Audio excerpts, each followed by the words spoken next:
Off the top, Grand Rapids police officer Christopher Schurr is now out of jail after being charged with second-degree murder in the death of Patrick Lyoya. He made his first appearance in court today. News 8's Byron Tollefson in studio tonight with the latest on this case and the challenges both sides face. Brian, today marked the beginning of a long road ahead in the legal process. Officer Christopher Schurr out of jail tonight. In his first court appearance, Schurr pleaded not guilty to second-degree murder in the killing of Patrick Lyoya on April 4th.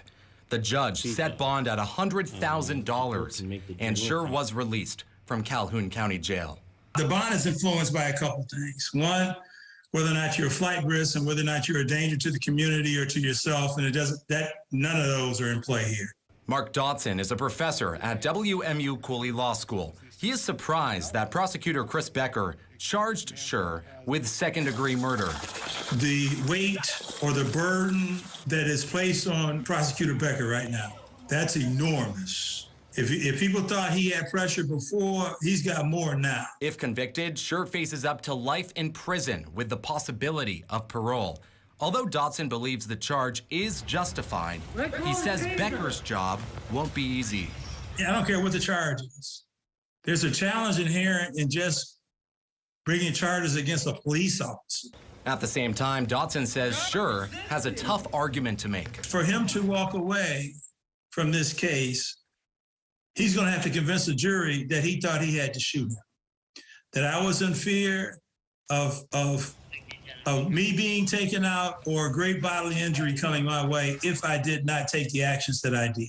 Schurr's defense attorney says that the officer's use of force, shooting Lyoya in the back of the head after a struggle, was justified.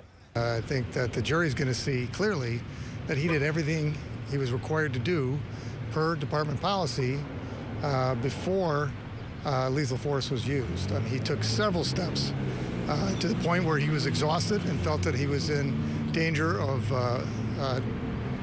lethal harm himself before he decided to pull his weapon. Becker plans to prosecute the case himself. He declined to refer it to the Attorney General.